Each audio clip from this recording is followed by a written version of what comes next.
Olá, pessoal! Somos acadêmicos da Universidade Federal do Amazonas, UFAM, e viemos abordar um assunto sobre imunodeficiência, na disciplina de Patologia, ministrada pela professora Daniele Albuquerque. Nestes seminários, acadêmicos são Amanda de Souza, Ana Carolina, Ananda de Cássia, Daniela Gomes, Daniele Padilha, Edelciane Moraes, Eurineia Sobrinho, Gemerson dos Santos, Ellen Débora, Joila Roberta, Laiane Cris, Leonan Amaral, Renata Mayra e Osiane Ramos. Imunodeficiências são falhas no desenvolvimento e nas funções do sistema imunológico, que resultam em suscetibilidade aumentada na infecção e aumento na incidência de algumas patologias. A função do sistema imunológico é defender os indivíduos de infecções e algumas neoplasias. Os distúrbios causados pela deficiência imunológica são chamadas de doenças de imunodeficiências. Essas doenças são caracterizadas pela ausência ou mau funcionamento do sistema imune. Elas resultam de infecções, que são chamadas de imunodeficiências adquiridas ou secundária. Ao decorrer do trabalho, veremos mais sobre a imunodeficiência primária e secundária e outras patologias dentro deste assunto. Bom, vamos dar início com as imunodeficiências congênitas ou primárias. As imunodeficiências primárias, IDPS, são defeitos genéticos que levam ao bloqueio da maturação ou função de um ou mais elementos do sistema imunológico. Normalmente é uma condição em que essas pessoas elas têm a defesa diminuída, o sistema imunológico delas é muito comprometido e ele não consegue responder quando ele é estimulado. Por conta disso, acaba que essas pessoas elas têm o que a gente chama de infecções repetitivas, que são infecções com muita frequência e são bem mais difíceis de tratar.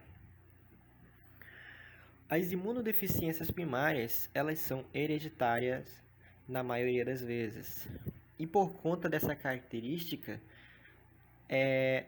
ela costuma mostrar presença na infância. Pneumonias com muita frequência, normalmente 2 ou mais vezes por ano é um sinal. Otites com muita frequência é um sinal. Diarreias que não cessam também um sinal. Asma muito forte é um sinal. Mas o principal, sempre é bom verificar se na família há histórico de imunodeficiência. Imunodeficiências primárias podem ser específicas ou inespecíficas. Isso quer dizer o quê? Anormalidades nos linfócitos B e T, que eles são os responsáveis pela nossa imunidade específica, que é a segunda camada de defesa do nosso organismo. Ele é quem trabalha contra os invasores e infecções de forma bem mais eficiente. Mas, quando é afetado os fagócitos e o sistema complemento, são normalmente essas imunodeficiências que afetam esses carinhas, elas são as imunodeficiências primárias inespecíficas, porque os fagócitos e o sistema complemento são eles que são responsáveis pela nossa primeira camada de defesa do organismo, que é o que a gente chama de imunidade inespecífica. Embora sejam consideradas doenças de incidência rara, estima-se que as IDPS, imunodeficiências primárias, ocorram em mais de 1 a cada 2.000 nascimentos. Então, ela é consideravelmente rara, as primárias. há uma preponderância no sexo masculino, 5:1. Por quê? É porque algumas IDPS são ligadas ao cromossomo X. Então é por isso que normalmente, como podem ver, é tipo 5 vezes mais de preponderância nos homens. Eu trouxe um gráfico aqui com a incidência de infecções respiratórias na faixa etária pediátrica. E como podem ver, 50% dessas crianças são saudáveis, 30% foi casos de alergias, 10% de patologias crônicas e 10% de possibilidade de serem imunodeficiências. Olá, antes de falar sobre os defeitos na maturação dos linfócitos, eu queria falar um pouquinho sobre os linfócitos. Os linfócitos, eles são células de defesa do nosso corpo, então eles atuam no sistema imunológico. Eles são responsáveis por reconhecer e combater os invasores, que são os agentes flogógenos. Os tipos de linfócitos são os linfócitos T, os linfócitos B e os NKs, que são as células naturais killers. Os linfócitos T, eles iniciam a sua vida como células imaturas, que são as células tronco. Após eles migram para o timo e lá eles passam por um processo de maturação.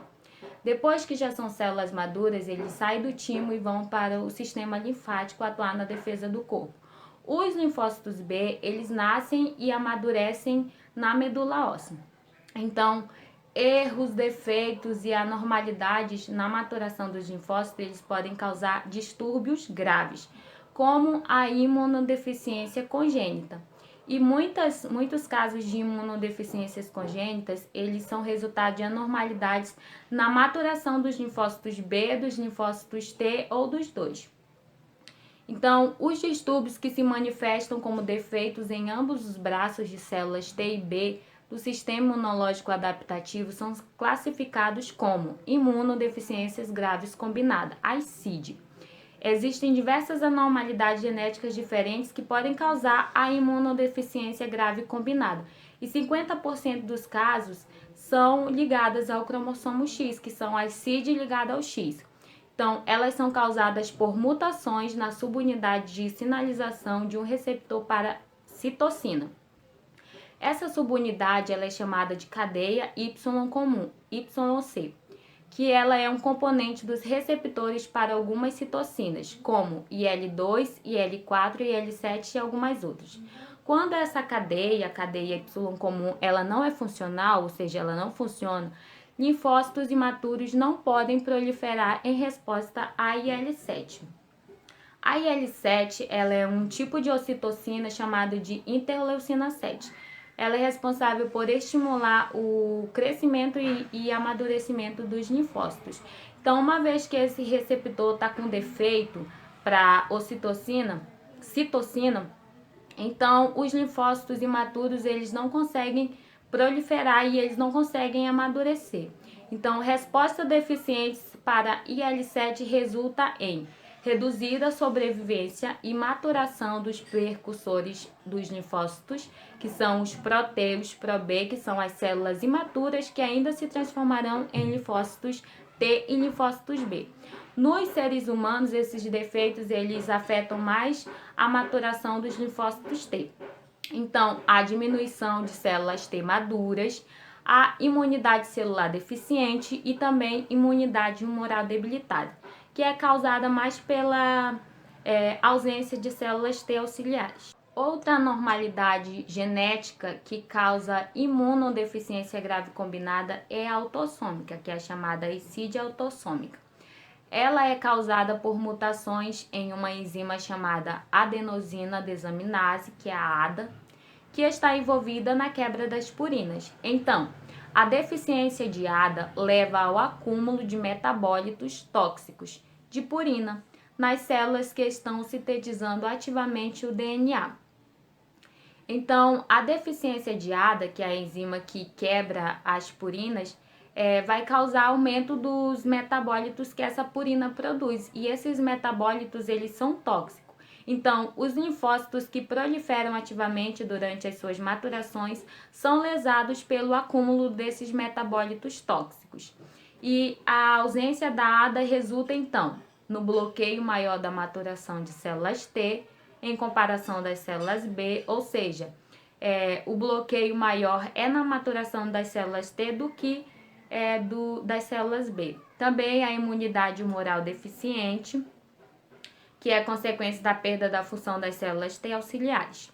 Aqui do lado nós temos um quadro que detalha melhor as imunodeficiências combinada grave. Então, nós temos a CID ligada ao X, a CID autossômica e a CID recessiva devido a outras causas. Então, a CID ligada ao X, deficiências funcionais, aumento marcante de células T, células B aumentadas ou normais, redução da imunoglobulina sérica, mecanismo de defeito, mutações genéticas na cadeia Y comum do receptor de citocina, maturação defeituosa de células T devido à perda de sinais da IL-7. A CID autossômica recessiva devido à deficiência de ADA, que é a adenosina desaminada, e PNP, que é purina nucleosídeo fosforilase. Então, deficiências funcionais, diminuição progressiva nas células B e principalmente na T, Redução da IG sérica na deficiência de ADA, células B e G séricas normais na deficiência de PNP. Mecanismo de defeito. A deficiência de ADA ou PNP leva ao acúmulo de metabólitos tóxicos nos linfócitos. A CID autossômica recessiva devido a outras causas, que eu não especifiquei, não falei muito. Deficiências funcionais, diminuição de células T e B e redução da IG sérica. Mecanismo de defeito, maturação defeituosa de célula T e B, base genética desconhecida na maioria dos casos, podem ser mutações nos genes RAG. Então, alguns defeitos na maturação dos linfócitos, eles vão ocasionar algumas imunodeficiências primárias, que são originadas geneticamente. Então, uma das síndromes clínicas mais comuns causada por um bloqueio, na maturação das células B é a H-globulinemia ligada ao X, onde a célula B, ainda na medula óssea, não amadurece, além do estágio de pré-célula B. Então, consequentemente, resulta em uma diminuição ou ausência desses linfócitos B.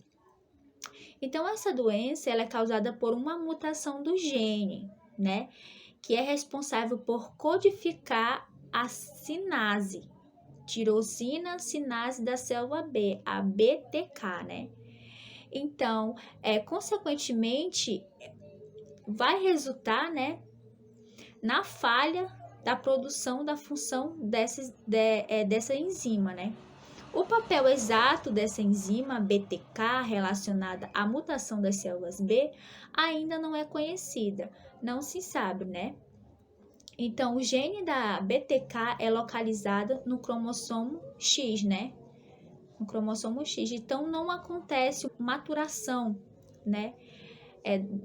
da célula B, Há um bloqueio, uma deficiência quando essa célula, como aqui na imagem, a célula tronco, ela vai se maturar, vai formar a célula pró-B, e quando ela vai formar a célula pré-B, há uma deficiência, não acontece essa maturação.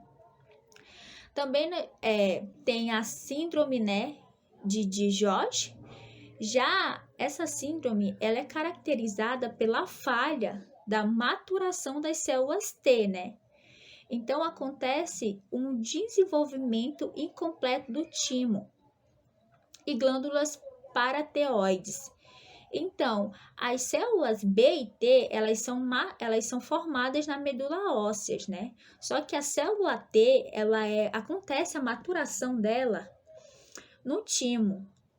Então, essas pessoas que têm essa má formação ou o desenvolvimento incompleto, vai acometer a essa síndrome, né? Então, já os pacientes com essa doença, eles tendem, né, com a de George, eles tendem a melhorar com a idade. O desenvolvimento incompleto desse timo, ele é muito raro. Então, acontece tipo uma adaptação, o corpo começa a se adaptar, né, com pequenas quantidades dessas células T. Então, tipo, eles melhoram com o crescimento, vão crescendo, eles vão melhorando. Então, nessa síndrome, ela é muito rara e acontece parcialmente só, acontece só uma fase da maturação. Quase não acontece o desenvolvimento completo, entendeu? Desse timo. Então, os indivíduos eles vão melhorar com o tempo. Então, o rosto desses portadores, né, dessa doença, dessa síndrome, eles são bem caracterizados, né? Eles têm uma hipertelorismo, né? Eles têm os olhinhos separados, os olhinhos bem separados, uma implantação baixa das orelhas. Então, as orelhinhas deles são baixinha. Eles têm os lábios superiores, né, que é outra característica. Os lábios superiores são encurtados, né, são bem curtinhos, além deles terem também uma má formação cardíaca, né, eles nascem com uma má formação cardíaca. Então, esses são defeitos, né, que acontecem na maturação, que ocasionam, né, essas duas síndromes, uma ligada à maturação de células B e outras ligadas à maturação de células T, né, que são imunodeficiências primárias, né, que ocorrem geneticamente. Então, aqui a gente tem um quadro, né, para entender melhor um pouquinho das imunodeficiências das células B e das células T, né, da imaturação, onde não acontece a maturação adequada, né, normal dessas células. Então, nós temos a doença H-maglobulinemia ligada ao X, que acontece uma diminuição, né, de todos os isotipos, e G, diminuição do número das células B, né, que não são maturadas, não acontece a maturação dessas células na medula óssea, né.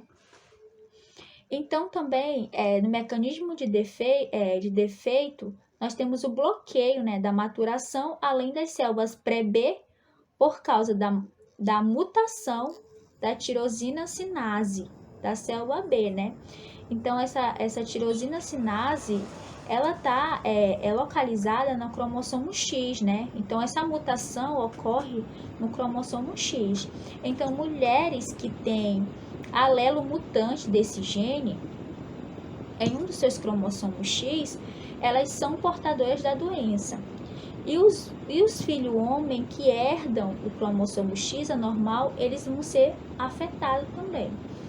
Então, acontece, né, que não ocorre a maturação dessas células B, né, por conta da mutação da tirosina sinase, né, no cromossomo X.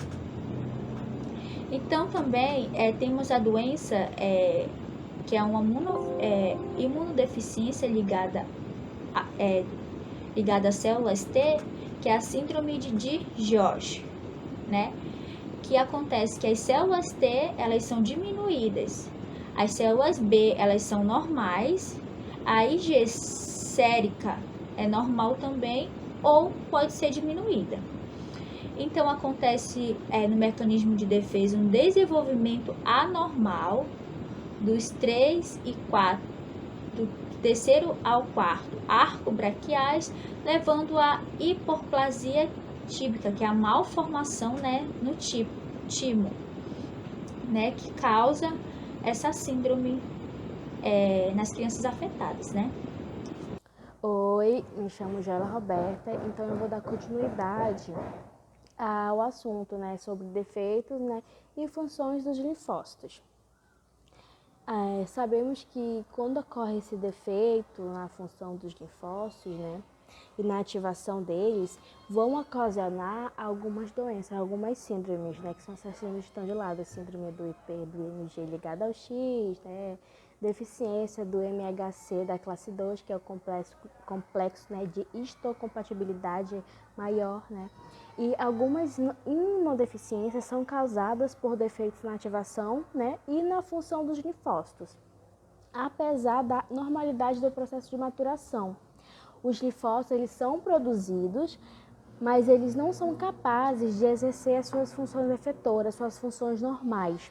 Nesta imagem, a gente pode visualizar um fluxo de resposta imunológica que poderia ser um fluxo normal entre as células apresentadoras de antígenos, né? Que tem as células T víricas que serão ativadas, mandando a informação até chegar no macrófago, o macrófago fazer a fagocitose, e as células B produtoras de anticorpos para combater, né, o que não está certo nessa célula, para combater essa infecção, esse corpo estranho, é o que não está certo. Só que, mediante esse processo, a gente vê que está acontecendo entre a célula T virgem e a célula T ativada um defeito de sinalização, que é o defeito do MHC da classe 2, né, que é o complexo de histocompatibilidade maior, né?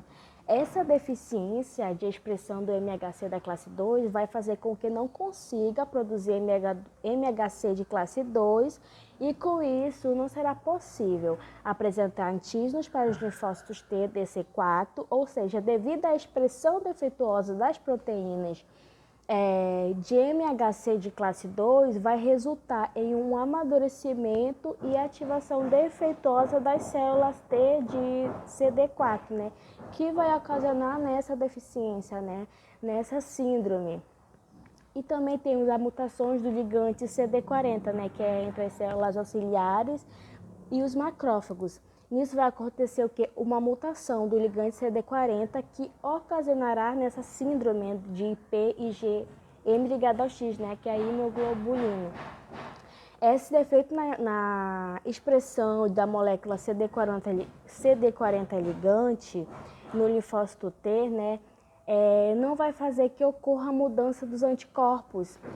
Então, basicamente, é caracterizada pela produção aumentada de IgM, mais a ausência ou diminuição das classes de anticorpos, que é o IgE, o IgA, o IgG, né, que serão diminuídos ou serão totalmente ausentes. Então, a gente observa, né, nesse esquema, nessa imagem, que as imunodeficiências congênitas, elas podem ser causadas por defeitos genéticos, na expressão genética, né, de moléculas, né, que são necessários para a apresentação de antígenos. As células T, por sinalização dos receptores de antígenos do linfócito B ou T, ativação de células B e macrófagos, né, por células T auxiliares, diferenciação de células B produtoras de anticorpos, né, que ocasionarão estas doenças, estas síndromes, né. Eu vou falar um pouco sobre a síndrome do IP IgM ligado ao X, né. Essa síndrome é caracterizada pela troca de cadeias pesadas, defeituosas de célula B, né, que são os ótipos, resultando no IgM, como principal anticorpo sérico, e deficiência grave de imunidade celular contra micro-organismos intracelulares, né. Então, essa doença ela é causada por mutações no ligante CD40, como eu falei, que é o CD40L, onde a proteína da célula T auxiliar que se liga ao CD40 nas células B e macrófagos, né? Fazendo essa mediação da ativação dependente de célula B e macrófagos pela célula T. Só que o insucesso que vai ocorrer na expressão funcional do ligante CD40 vai levar a resposta deficiente às células T dependentes de células B, né? Tais como mudanças de classe na imunidade moral, falha na ativação, né, do macrófago, né, macrófaga, né, dependente de célula T na imunidade celular, né. Então, essa doença se resulta mediante a isso. Como também a gente tem a síndrome do linfócito desnudo. Sabemos que a ativação defeituosa dos linfócitos T pode resultar que na expressão deficiente das moléculas, né, que é o MHC, que é o complexo de histocompatibilidade.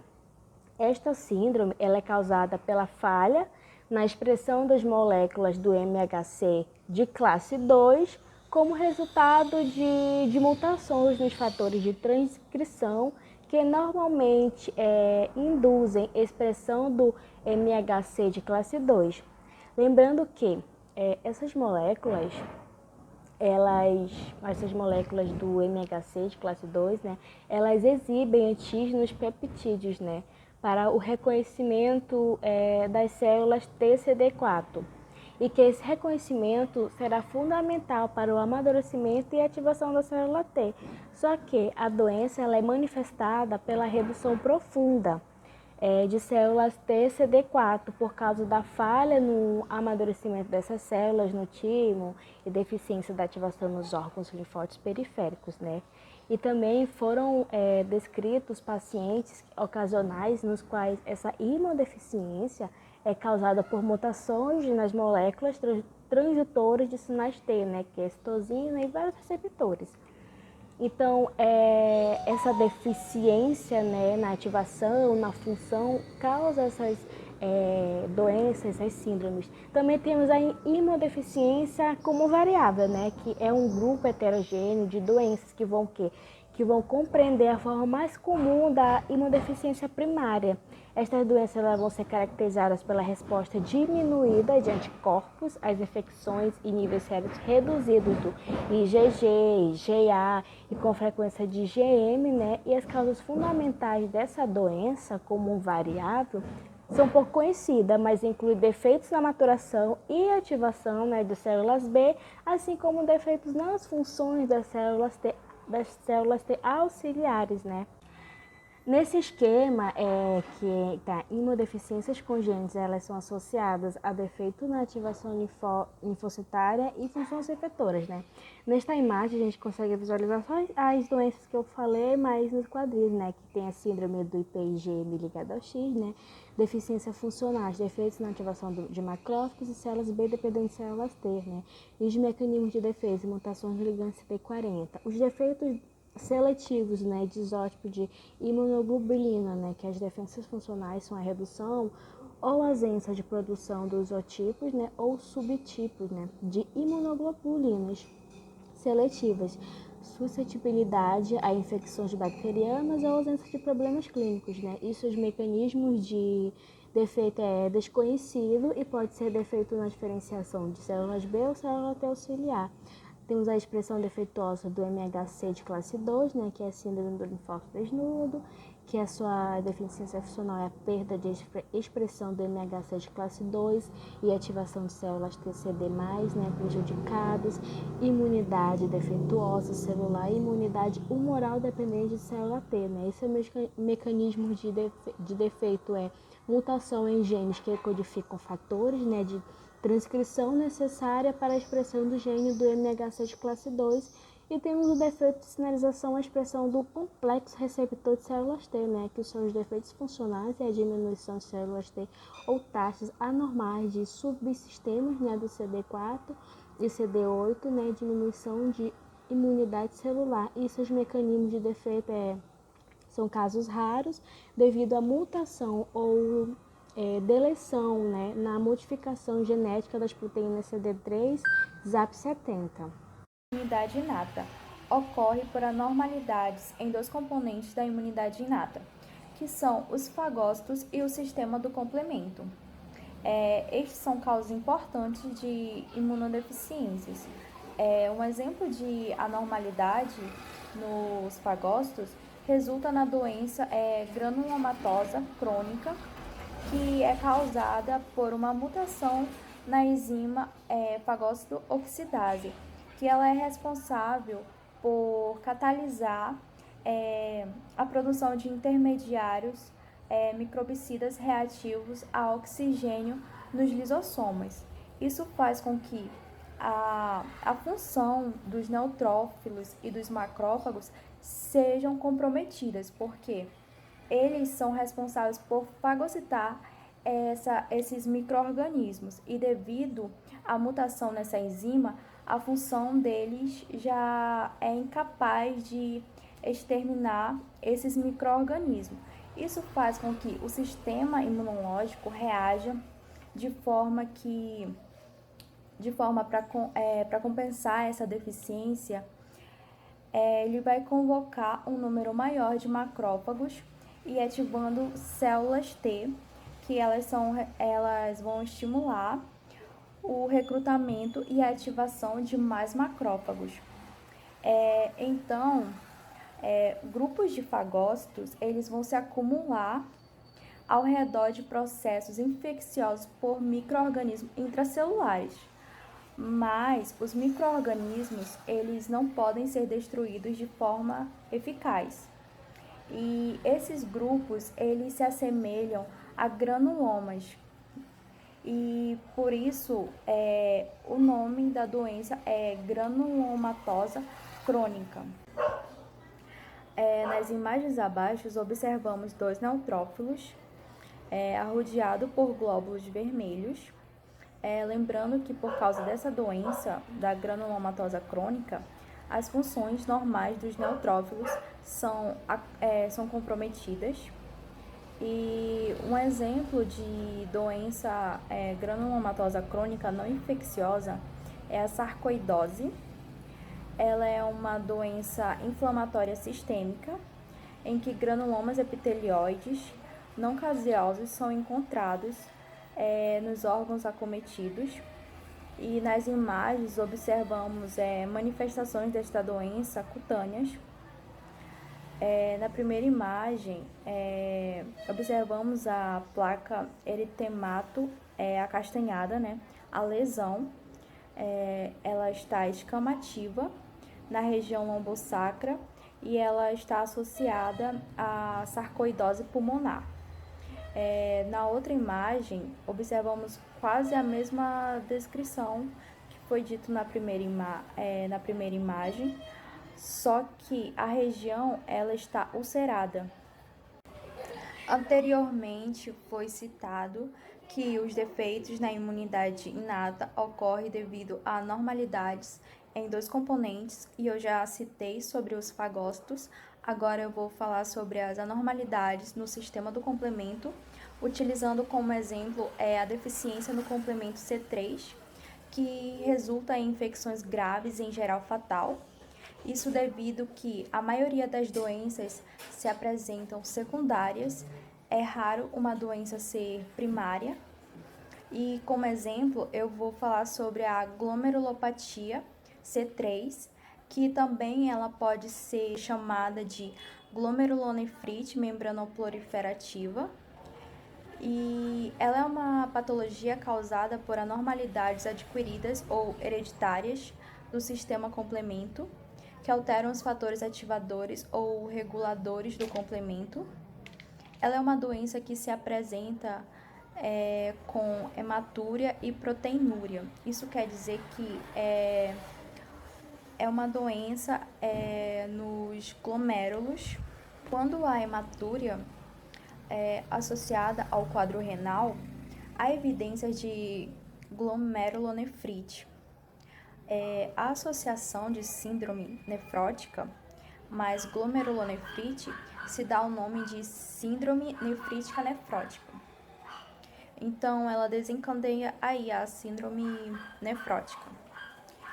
Na imagem, observamos as alterações histológicas por microscópio óptico. Observa-se a demonstração da aparência lobular do tufo glomerular, com áreas focais de aumentos da celularidade, expansão mesangial, estreitamento dos lumens capilares e espessamento difuso, que é da glomerulonefrite membranoproliferativa. A síndrome nefrótica, ela pode ocorrer em função de doença sistêmica ou pode ser a manifestação de doença primária renal. Como já citamos, a glomerulopatia C3, ela pode desencadear a síndrome nefrótica. Na imagem, a gente observa um inchaço. Esse inchaço é devido que os rins, eles passam a eliminar uma grande quantidade de proteínas na urina, mais que o permitido, fazendo com que o nível de proteínas sanguíneas diminua. Oi, meu nome é Daniela e agora eu vou falar sobre a anormalidade linfocitária associada a outras doenças. A gente sabe que existem dois tipos de linfócitos, o linfócito B e o linfócito T. O primeiro tipo é o linfócito B, que faz parte da imunidade humoral e é o principal responsável pela produção de anticorpos. Esses anticorpos vão ajudar a neutralizar um determinado antígeno. O outro é o linfócito T, que é subdividido. A gente vai ter o linfócito T CD4, onde ele está intimamente relacionado com a produção de anticorpo, já que vai estimular a diferenciação dos linfócitos B em plasmócitos. Além disso, a gente tem os linfócitos T CD8, onde são aqueles que são responsáveis por produzir as proteínas que invadem aquelas membranas que são infectadas por determinados antígenos. E esses linfócitos vão garantir a destruição dessas células por apoptose antes que elas se proliferem. Algumas doenças sistêmicas que envolvem múltiplos sistemas orgânicos e cujas principais manifestações não são imunológicas, elas podem ter um componente de imunodeficiência. A gente tem duas doenças. A primeira é a síndrome de Wiskott, onde ela é caracterizada por eczema, ou seja, uma diminuição de plaquetas e imunodeficiência. Essa síndrome, ela acomete mais crianças do sexo masculino, pois é uma doença ligada ao cromossomo X e causada por uma maturação de um determinado gene que codifica uma proteína que se liga a vários adaptadores moleculares e componentes citoesqueléticos. Acredita-se que por causa da ausência dessas proteínas, as plaquetas e os leucócitos eles sejam pequenos, ou seja, eles não vão se desenvolver normalmente e com isso acontece uma falha que vai migrar normalmente. Essa síndrome normalmente a criança ela apresenta infecções constantes e de repetições. Acontece também muitos sangramentos espontâneos, principalmente pelas vias nasais e gengivais. O diagnóstico dessa síndrome ela pode ser feito através de um exame de DNA, onde acomete uma amostra sanguínea da mãe e do filho, confirmando assim os traços. E o tratamento atualmente pode ser por via de transplante, onde acontece que as maiores chances de cura. Esse transplante, o mais recente é o que mais deu resultado foi através do cordão umbilical. E quanto mais cedo for realizado esse transplante, maiores a chance de cura, pois enquanto a criança aguarda o transplante, ela vai passar por um monitoramento de remédios, onde mantém-se a qualidade de vida desse paciente. E com isso, isso vai acontecer conforme o caso clínico da criança, pois por mais que esse tratamento vai ser feito de acordo com o grau da síndrome que cada criança vai ter. A próxima síndrome é a ataxia telangiectasia, onde é uma doença que é caracterizada por uma anormalidade na marcha, onde acontece malformações vasculares e imunodeficiência. Essa doença ela é causada por mutações no gene, cujo produto pode estar envolvido no reparo do DNA. E defeitos nessa proteína podem levar a um reparo anormal do DNA, como por exemplo, durante a recombinação de segmentos de gene de receptores de antígenos, resultando assim numa maturação linfocitária deficiente. A ataxia ela é uma doença hereditária, onde é caracterizada pela descoordenação motora, dilatação capilar e uma imunodeficiência que causa uma suscetibilidade aumentada às infecções. Em crianças com ataxia, há uma descoordenação onde tende a se desenvolver quando ela começa ali a dar os primeiros passos, começa a andar e os músculos eles tendem a se enfraquecer, fazendo com que essa criança fique muito incapacitada. Olá, me chamo Laiane e nesse momento eu vou estar falando sobre a imunodeficiência adquirida, que no caso é a secundária.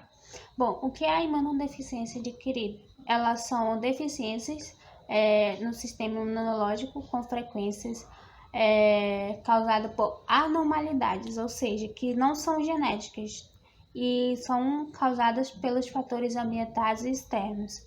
Uma das anormalidades também mais anormalidade não genética é a infecção feita pelo HIV, né, que no caso vai ser falado mais adiante. Então essas doenças elas podem ocorrer em pacientes com doenças graves, como idosos ou hospitalizados. As pessoas que estão hospitalizadas elas têm mais facilidade também de contrair essa doença por estar num ambiente que vão muitas pessoas. Então, essas doenças elas resultam de vírus ou agentes infecciosos.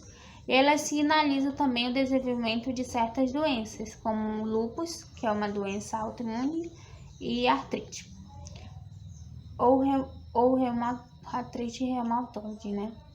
Essas doenças também elas são induzidas.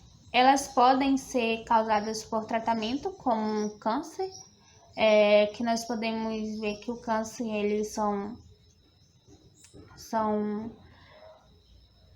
tratamentos que ocasionam um certo desconforto nas pessoas, também por quimioterapia e também por remédios ou drogas, né, como dito. E elas podem ter certas facilidades de melhorar ou não.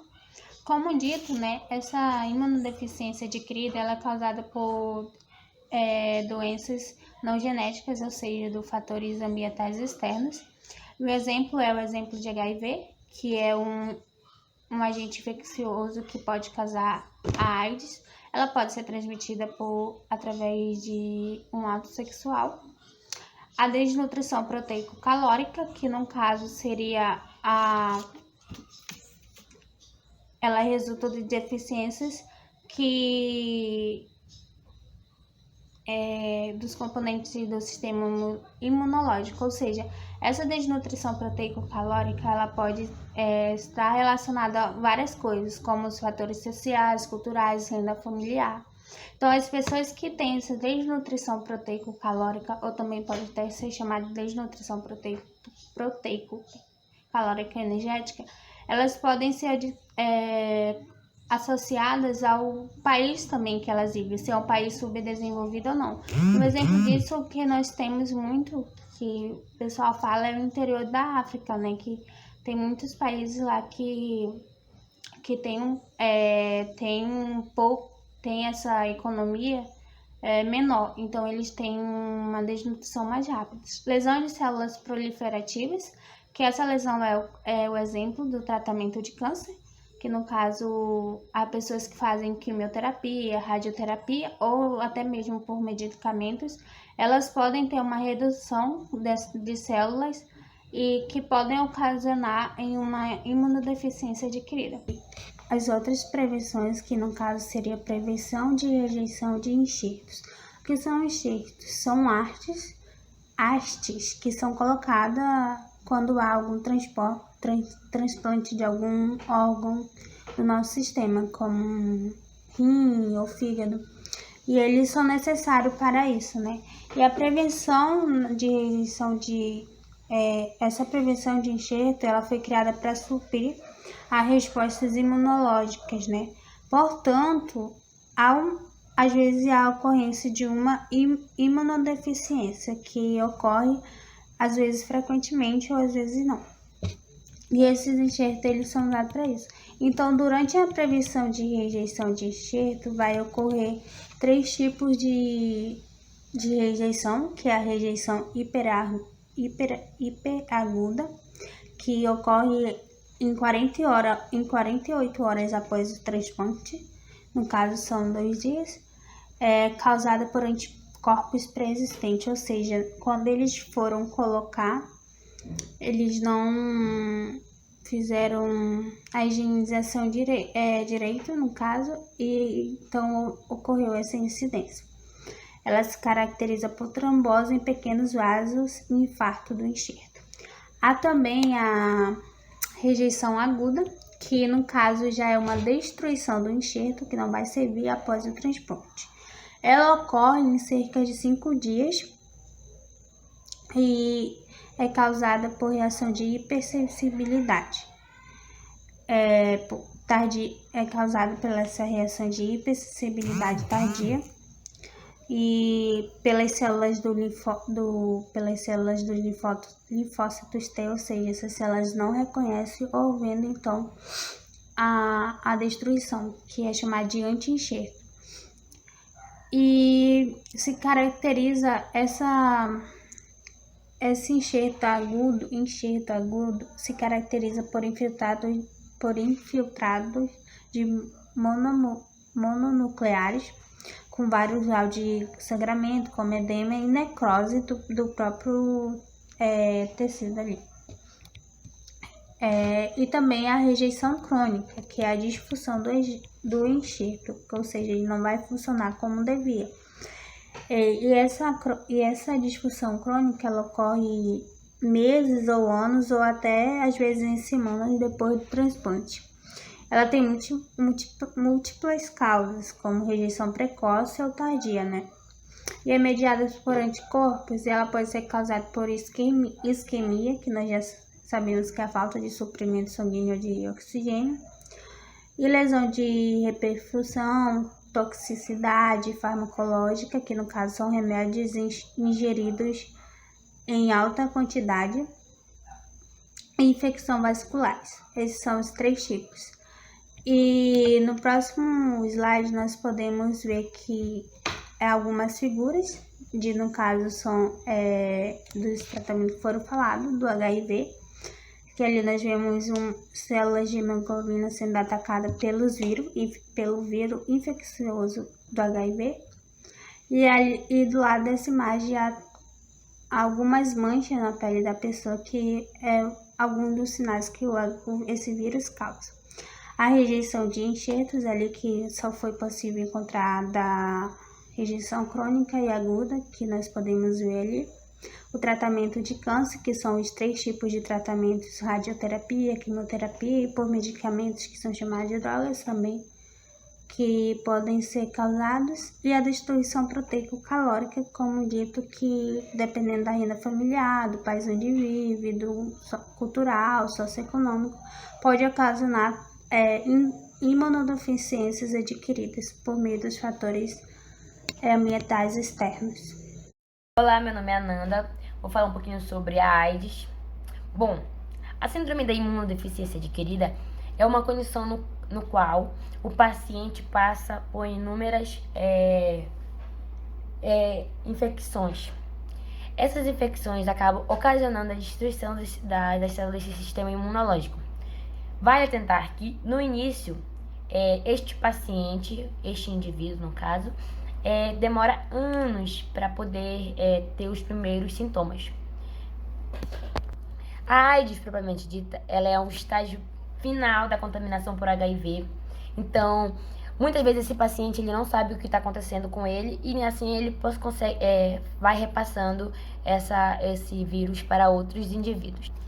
E podemos ver que existem 3 vias onde podemos fazer a transferência, onde há a contaminação pelo HIV. No caso, seria a via sexual, que no caso, durante o intercurso sexual ou coito, acontece a transmissão. Porque o líquido e o líquido vaginal, e tanto quanto o sêmen, eles possuem o vírus em si. Então, quando o sexo desprotegido ocorre, o risco de contaminação é maior. Podem ser sexo anal, sexo oral e sexo vaginal. Também temos o meio de transmissão por via sanguínea, onde o contato sanguíneo entre as pessoas pode ocasionar. Isso ocorre geralmente entre pessoas que são usuárias de drogas e possuem e compartilham da mesma seringa.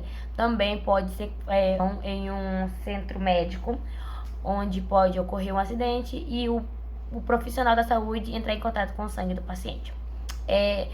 Após essa contaminação, o paciente leva de 2 a 10 anos para poder emitir os primeiros sintomas. E nesses 2 a 10 anos, esse vírus está matando esse linfócito, tá vendo? A destruição desses linfócitos T auxiliares. Após isso, o paciente começa a experimentar os primeiros sintomas no seu sistema imune, porque esse vírus ataca principalmente o sistema nervoso central, ocasionando um colapso no seu sistema imunológico. Vale atentar que a AIDS, ela não mata. Quem mata são as doenças oportunistas. E após esse tempo, o paciente torna-se mais suscetível. Após a contaminação, ele se torna mais suscetível a pegar essas doenças oportunistas. Normalmente elas são pneumonia, toxoplasmose, tuberculose, infecções fúngicas, infecções bacterianas, infecções virais também. É importante falar que após o vírus entrar dentro desse organismo, ele vai principalmente para os linfócitos T auxiliares. Ao entrar nesses linfócitos T, ele consegue replicar-se e criar novos vírus a partir dessa célula. Bom, o vírus da imunodeficiência humana, o HIV, ele é uma condição da qual o ser humano adquire e é caracterizada pelo enfraquecimento do sistema de defesa do corpo e pelo aparecimento de doenças oportunistas. Então, o HIV ele é um retrovírus que infecta células no sistema imunológico e principalmente linfócitos TCDA+, e causa a destruição progressiva destas células. Então, lembrando que o HIV ele é um vírus envelopado. Entre os antígenos mais importantes tem a GP120, que significa glicoproteína 120. Ela pesa 120 kDa, que é o peso molecular dela. Então, a GP120 ela vai se ligar a CD4 e a receptores de quimiocinas. A GP41 ela vai ser importante na exposição do peptídeo de fusão do envelope viral com a membrana citoplasmática da célula hospedeira. Então, nessa imagem aqui é um esquema da estrutura do HIV. Ele está envelopado e aqui nós temos o capsídeo viral, que além do RNA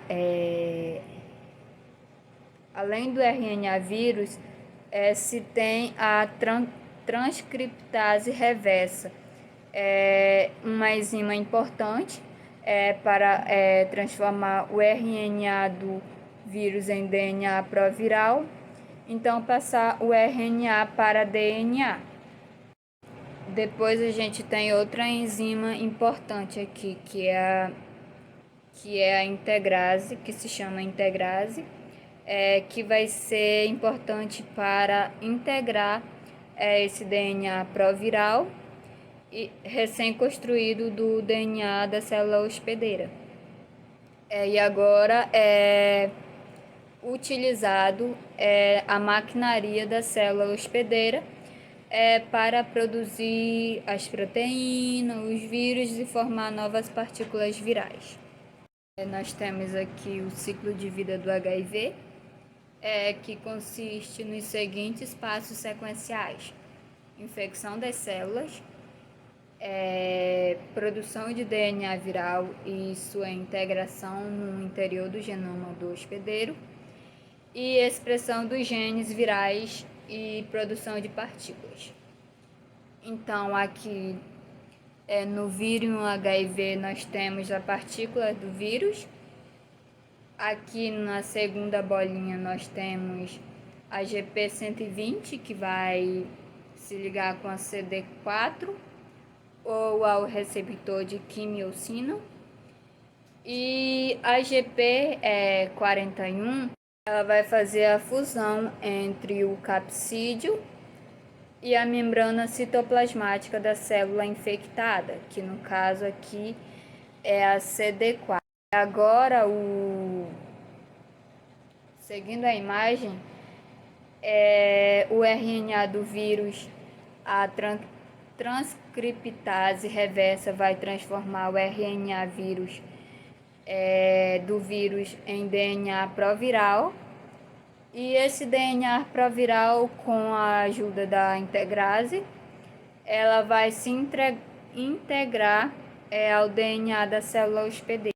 E agora, utilizando de toda a maquinaria, de toda a ferramenta da célula, novas proteínas, novos RNAs, eles vão ser produzidos, montando novas partículas virais, que por brotamento vão sair da célula e invadir novas células. Essa célula, ela também com o tempo, devido ao brotamento das partículas virais, ela vai perder sua função e morrer. Dando continuidade à apresentação, vou falar agora sobre a patogênese da AIDS. Bom, a AIDS, também conhecida como a síndrome da imunodeficiência humana adquirida. A AIDS em si, ela é causada pelo vírus HIV, que ela se resulta numa queda progressiva, afetando os linfócitos TCD4+.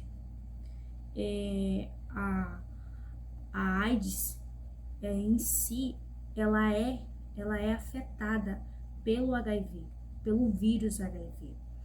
E na imagem a seguir que vocês estão vendo no slide, acontece a penetração do vírus dentro da célula, os linfócitos TCD4+, e a replicação. Bom, para a gente começar aqui, essa imagem, ela é um esquema do ciclo reprodutivo do HIV. É onde vai acontecer a replicagem desse vírus dentro da célula. Como vocês podem observar na imagem, a gente tem um vírus, o vírus HIV, onde está o seu material genético. Dentro do seu material genético possui o RNA e a transcriptase reversa. Esse RNA ele possui uma dupla fita, que é onde ele vai se ligar dentro do DNA da célula. Como vocês podem observar na imagem, o vírus ele tem o seu material genético, ele se acopla aqui o vírus aqui o receptor e se acopla a célula. Dentro dessa, onde vai ocorrer a fusão, vai ter essa distribuição do material genético que ele vai soltar dentro da célula. Para a gente entender melhor, o vírus HIV, ele precisa dessa célula hospedeira. Essa célula hospedeira seria os linfócitos TCD4+, que aonde esse material genético ele vai ser disperso dentro da célula, onde vai acontecer vai acontecer as enzimas, onde as enzimas vão adentrar dentro da transcrição reversa, e vai também acontecer a junção do DNA da célula hospedeira com o RNA da célula junto, vão se juntar. Quando ocorrer essa junção né, nessa etapa, também vai acontecer a replicação dessa célula. Essa célula vai se autorreplicar dentro e se espalhar pelo corpo. Essa mesma célula, que há os linfócitos TCD4+, que eles são afetados, que é essa célula, eles acontece um evento chamado de piroptose. O que é essa piroptose? É a autodestruição que vai acontecer, é onde vai acontecer que essa célula vai ficar doente, vai ficar muito ruim, e ela ela é conhecida como cascata inflamatória, onde vai acontecer a autodestruição dela. É onde ocorre esse evento, dentro da célula. Depois disso, a célula auto se destrói e ela morre. É por isso que o vírus, o vírus HIV, ele tem esse poder, esse domínio de diminuir a nossa imunidade, de diminuir a nossa imunidade, porque além dele adentrar na célula hospedeira, depositar seu material genético, se duplicar, a célula não aguenta e ela se destrói. Então é por isso que quando a pessoa ela tem o vírus HIV, ela tem essa imunidade baixa, ela tem a facilidade de adquirir doenças que o seu corpo poderia combater, só que está tão baixo que não consegue, está muito fraco. E agora a gente vai assistir um vídeo para dar complemento à explicação. Começa quando ele se liga à célula CD4 e transfere suas proteínas e seu material genético para dentro da célula. Em seguida, uma enzima do HIV chamada transcriptase reversa combate o RNA do HIV em DNA. Enquanto a enzima integrase incorpora o DNA do HIV ao DNA da célula hospedeira CD4. Depois, a enzima protease processa o material do HIV produzido para que seja assimilado por um vírus imaturo. Finalmente, materiais de HIV maduro são liberados no corpo quando o ciclo começa novamente. Como vocês podem observar no vídeo, o vídeo, a célula hospedeira, que é os linfócitos TCD4+, ele vai servir como casa para esse vírus. Esse vírus vai adentrar, ele vai depositar seu material genético, ele vai se replicar e essa replicação vai se espalhar pelo corpo. O medicamento do vírus HIV, esse medicamento ele é para retardar o progresso dessa doença no corpo, porque essa doença ela é agressiva, ela é muito agressiva, essa doença no nosso corpo. Então, o objetivo do medicamento do HIV é retardar o progresso dessa doença no corpo. Olá, eu me chamo Helen Débora. Eu fiquei com tema características clínicas da infecção pelo HIV e AIDS.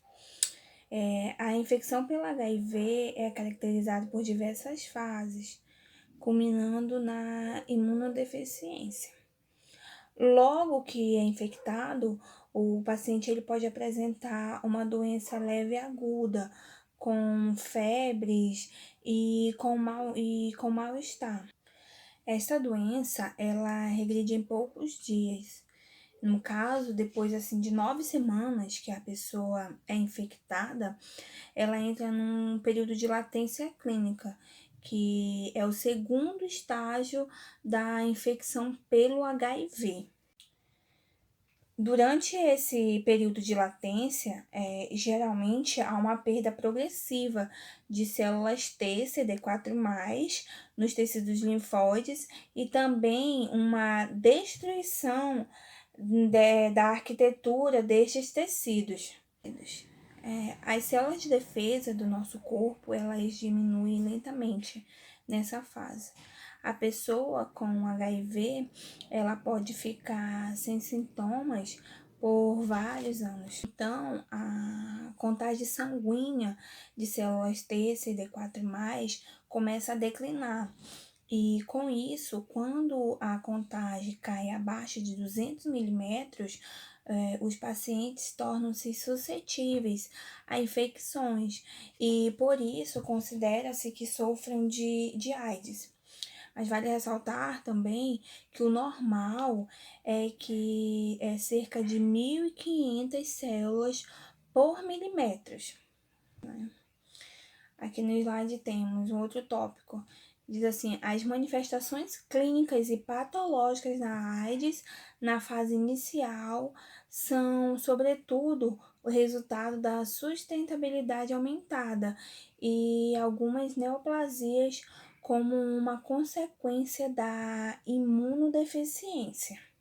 Nesses casos, os pacientes são frequentemente infectados por agentes intracelulares, como o vírus Pneumocystis carinii, e também por microbactérias atípicas, que logo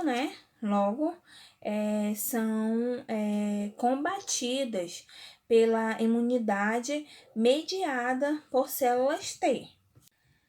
Sabe-se que muitos desses agentes estão presentes no meio ambiente, mas eles não infectam indivíduos com o sistema imunológico intacto.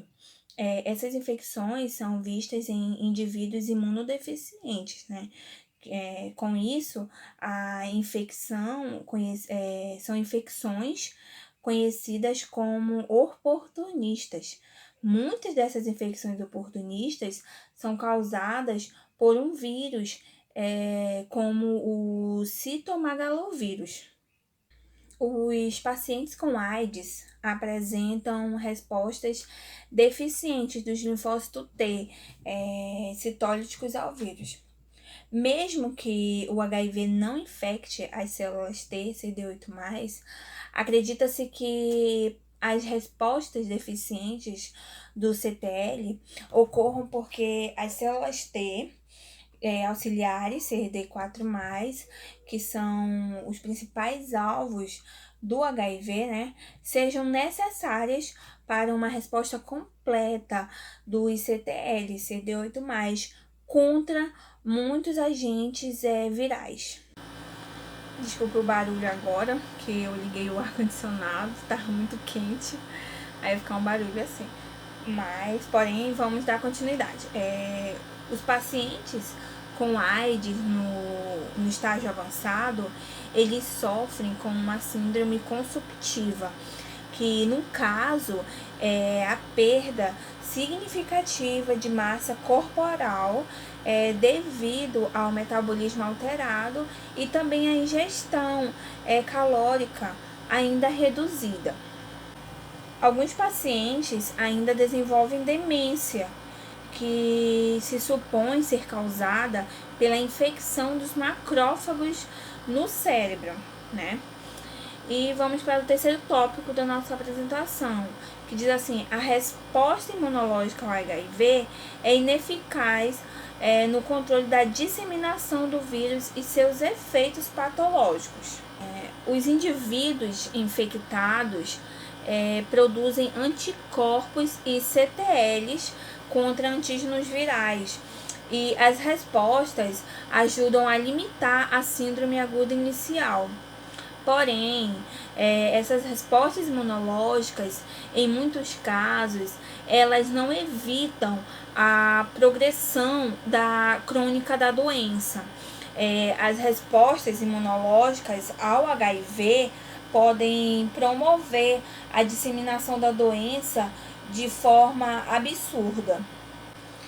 As partículas virais cobertas por anticorpos podem se ligar a receptores F6 nos macrófagos e células dendríticas foliculares nos órgãos linfóides, aumentando dessa maneira a entrada de vírus no interior das células e criando reservatórios adicionais de infecções.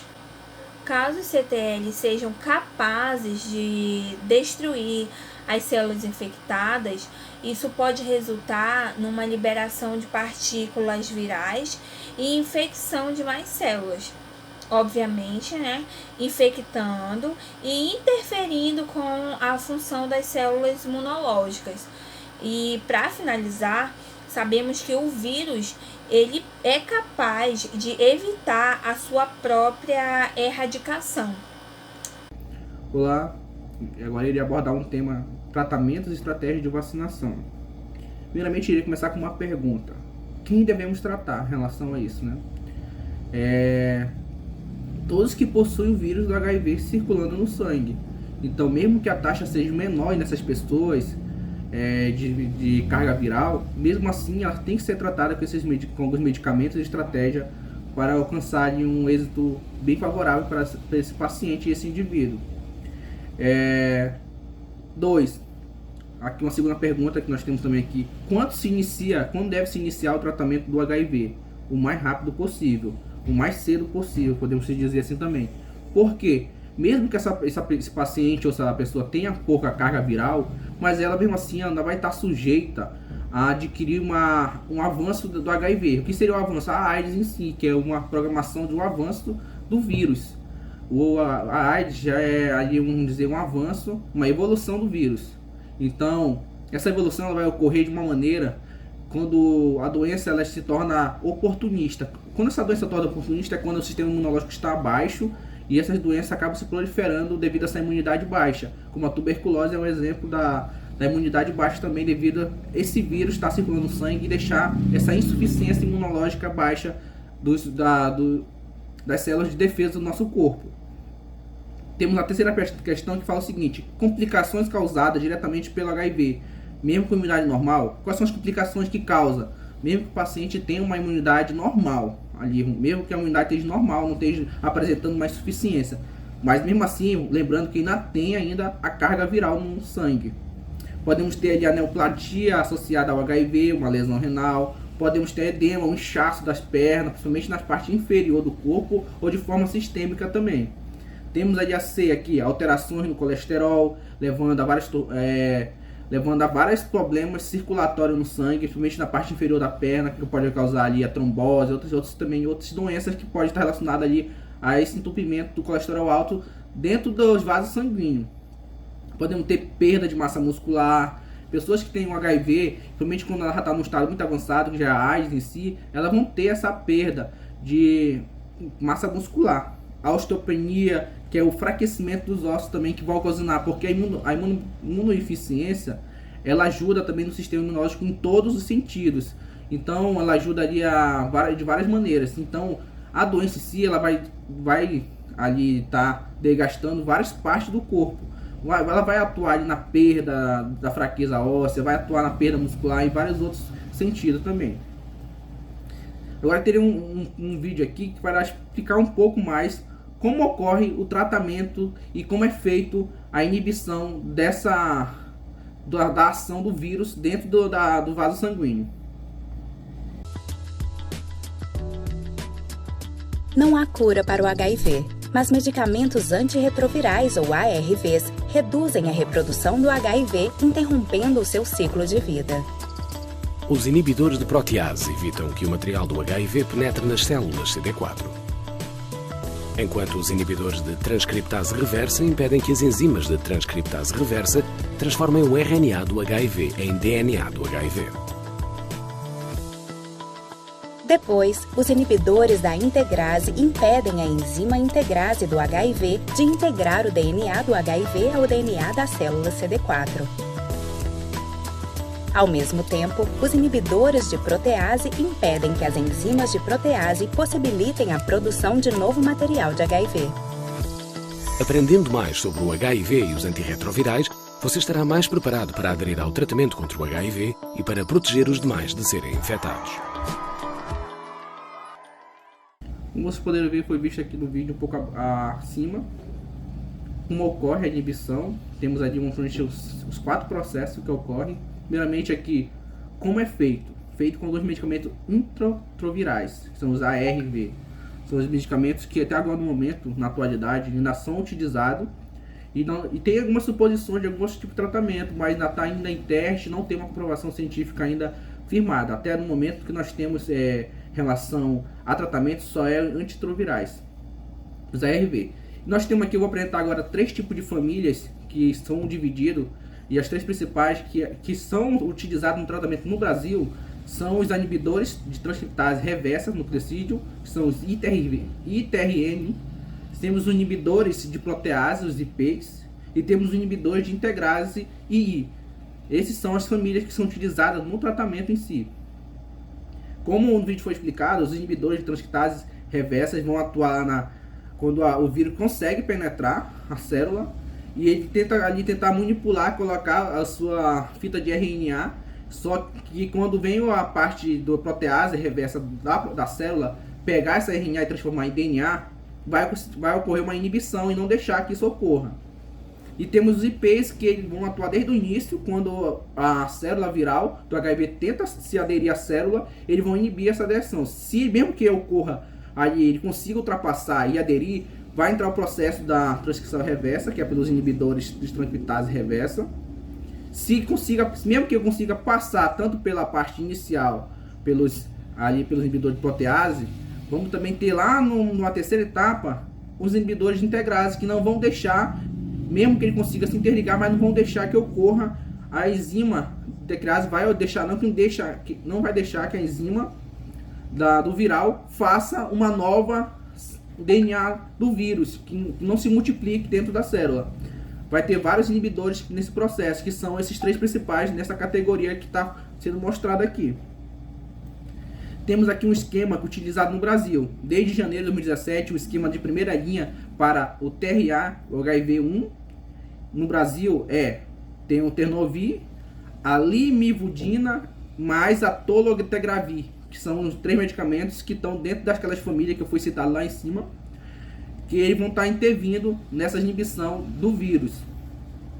E agora, na imagem que é ao lado, temos o Dovato. O que significa esse Dovato? É um medicamento que foi aprovado no ano passado pela Anvisa, que ele é um medicamento que muitos supõem um medicamento completo. Por quê? Porque ele vai ter uma composição entre lumevitina mais tologravir, que vai ter 50% de tologravir e 300 mg de lumevidina. É um medicamento que vai ter uma dosagem única, mas com a composição de 2 antiretrovirais dentro desse medicamento. Então, muitos estão falando que é um medicamento completo diretamente para o tratamento do HIV.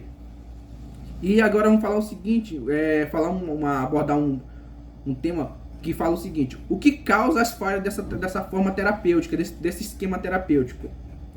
O que causa as falhas são, primeiramente, aqui, o esquema inadequado de montar esses medicamentos. Muitas vezes tem de paciente para paciente, indivíduo para indivíduo. Esse medicamento não pode fazer ali uma eficácia que deveria ser feito. Então a gente pode mudar esse tipo de medicamento. Dentro da família há vários outros também que tem essa função de inibição. Temos aqui também um abandono do tratamento, porque muito indivíduo acaba abandonando esse tratamento que foi montado. Muitas vezes devido aos efeitos colaterais que esse medicamento propõe para o indivíduo. Muitas vezes náusea, dor de cabeça forte, isso também são efeitos colaterais do medicamento. Temos também baixo nível de medicação no sangue. Muitas vezes o medicamento não consegue ali suprir a demanda da carga viral e acaba ali não fazendo tanto efeito, porque como eu falei, isso vai variar de indivíduo para indivíduo. Temos uma resistência viral, como eu falei também, pode ser uma resistência do vírus em si, que consiga não fazer efeito no vírus. E vários outros também que podem interferir nessa fase terapêutica de não ocorrer com sucesso. Então, finalizando a nossa apresentação sobre o tema imunodeficiência, podemos concluir então que, como já foi falado, né, durante todo o trabalho, elas são de 2 tipos, que são as imunodeficiências congênitas e as imunodeficiências adquiridas, a primária e a secundária. Então, elas são comuns, que podem existir no nosso sistema imunológico. Existem centenas de doenças relacionadas às imunodeficiências. Então, como já foi dito, elas podem ser congênitas e podem ser adquiridas. As congênitas, geralmente fragilizam os 2 tipos de imunidade, o qual são a imunidade inata e adaptativa. Essas doenças, elas alteram essas 2 imunidades esses dois tipos de imunidade, então, elas são alteradas devido a essas doenças. Como já disse, são dois tipos, né, de imunodeficiência congênita e a adquirida. A adquirida, que é a mais famosa, né, que é a mais falada, que é a mais conhecida, a AIDS, ela fragiliza gravemente a imunidade celular e, consequentemente, a imunidade humoral. Ela é ainda uma doença grave, o qual não tem cura, já existem tratamentos para ela, mas a melhor forma é a prevenção. A melhor forma é prevenir, né, com a prática segura do sexo, não compartilhamento de seringas contaminadas, de agulhas contaminadas, né? Então, a melhor forma de prevenção, a melhor forma de prevenir, né, a disseminação é praticar o sexo seguro e ter cuidado na hora de compartilhamento de seringas, né, de agulhas que possam estar contaminadas. Então, ela não tem cura ainda, mas já existem tratamentos, podem vir os famosos coquetéis, né, e existem tratamentos com medicamentos antirretrovirais. Ela pode, né, gravemente alterar e fazer com que chegue até a morte celular do sistema imunológico. Então, já existem muitas vacinas que estão em andamento, estão em desenvolvimento para esse tipo de vírus, mas ainda não existe nenhuma comprovada, mas estão em andamentos. A AIDS ainda é uma doença que afeta milhares de pessoas, não só aqui no Brasil, mas também no mundo todo, né? O sistema imunológico tem uma grande influência, né, no bem-estar do nosso organismo. Então, a nossa saúde depende muito do nosso sistema imunológico, né? O sistema imunológico tem uma grande influência no bem-estar do nosso organismo. Então, tudo depende do nosso sistema imunológico. Então, no mais é isso. Espero que tenham compreendido um pouco sobre as imunodeficiências, né?